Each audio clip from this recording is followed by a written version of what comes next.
Hello everyone, मैं हूं आस्था।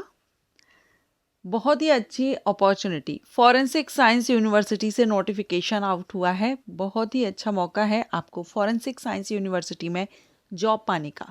और ये जो वैकेंसी है ये नॉन एकेडमिक पोस्ट के लिए है, मींस नॉन टीचिंग पोस्ट के लिए वैकेंसी है। तो जो भी कैंडिडेट इंटरेस्टेड हो, आवेदन करना चाहें, आवेदन कर सकते हैं।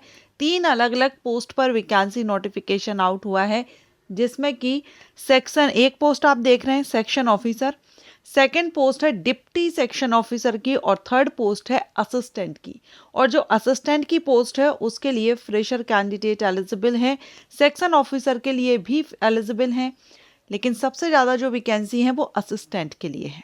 ठीक है, सेक्शन ऑफिसर में जो पोस्ट है यहाँ एज रखी गई है 21 से 40 वर्ष सेक्शन ऑफिसर के लिए, जिसमें bachelor degree in any discipline मांगी गई है गुड एकेडमिक रिकॉर्ड के साथ में। ठीक, इसके बाद आपका सेकंड जो पोस्ट है वो डिप्टी सेक्शन ऑफिसर की है। इसमें भी सेम एज लिमिट रखी गई है 21 से 40 वर्ष, और bachelor degree in any discipline इसमें भी मांगा गया है। इसके बाद जो थर्ड पोस्ट है वो है असिस्टेंट की पोस्ट। असिस्टेंट की ये जो पोस्ट है इसमें आपकी एज 21 से 35 वर्ष रखी गई है। और ये जो हम एज देख रहे हैं ये अनरिजर्व कैंडिडेट के लिए है। रिजर्व कैंडिडेट को सेंट्रल गवर्नमेंट रूल्स के अकॉर्डिंग एज में छूट दी जाएगी, क्योंकि ये सेंट्रल गवर्नमेंट जॉब है।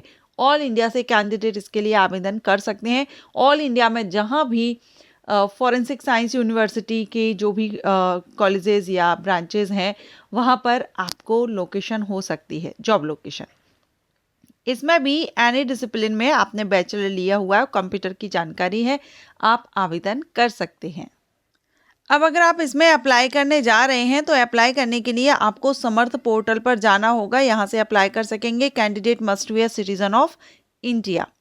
एप्लीकेशन फीस जनरल, ईडब्ल्यूएस और सिर्फ ओबीसी कैंडिडेट को ही फिल करनी है, वो है 500 प्लस जीएसटी। बाकी फीमेल कैंडिडेट किसी भी कैटेगरी से बिलोंग करती हो, सभी फीमेल के लिए, एससी एसटी कैटेगरी के लिए और पीडब्ल्यूबीडी कैटेगरी के लिए, इनके लिए एप्लीकेशन फीस माफ़ रहेगी। लेकिन general, EWS, OBC male candidate को 500 रुपये प्लस जीएसटी आपका लगेगा, एंड ट्रांजैक्शन चार्ज रहेगा, और ये फीस आपकी नॉन रिफंडेबल एप्लीकेशन फीस रहेगी। अब यहाँ आपने जो मार्किंग है, जो एसेंशियल क्वालिफिकेशन है, उसमें 55 The term good academic record should be meant the candidate must have obtained at least 55 marks at the bachelor degree level। ठीक है, गुड एकेडमिक रिकॉर्ड का मतलब यहाँ पर यही रहेगा कि आपका जो बैचलर डिग्री है उसमें कम से कम 55% से आप पास आउट हो, और फर्स्ट अटेम्प्ट में ही, फर्स्ट ट्रायल में ही आपका बैचलर डिग्री कंप्लीट होना चाहिए। सिलेक्शन प्रोसीजर में आपका रिटन टेस्ट भी हो सकता है, स्किल टेस्ट भी हो सकता है। अभी यहाँ पर ऐसा कोई क्लियर नहीं किया गया, स्क्रीनिंग टेस्ट भी हो सकता है, और आपका जो फाइनल रिजल्ट है यानी कि जो मेरिट है वो आपके written test and skill test के बेस पर ही की जाएगी। लेकिन अभी एग्जाम से रिलेटेड ज़्यादा कोई जानकारी इस नोटिफिकेशन में नहीं दी गई है, तो आप इसके लिए ऑफिशियल वेबसाइट पर अपडेट रहिएगा। अब हम यहाँ पर नंबर ऑफ वैकेंसीज देख लेते हैं। पहले आप देख लीजिए, नेशनल फॉरेंसिक साइंस यूनिवर्सिटी, राष्ट्रीय न्यायालयिक विज्ञान विश्वविद्यालय की तरफ से नॉन एकेडमिक पोजीशंस के लिए नोटिफिकेशन आउट हुआ है नेशनल फॉरेंसिक साइंस यूनिवर्सिटी में। अगर आपके पास एक्सपीरियंस है तो भी आप यहाँ पर लगा सकते हैं, फ्रेशर भी एलिजिबल हैं। सेक्शन ऑफिसर के लिए 12 टोटल वैकेंसी है, डिप्टी सेक्शन ऑफिसर के लिए 14 वैकेंसी है, असिस्टेंट के लिए 25 वैकेंसी है। सभी कैटेगरीज वाइज आप यहाँ पर देखेंगे। अप्लाई आपको ऑनलाइन करना है, एंड अप्लाई आप यहाँ पर डेट देखेंगे।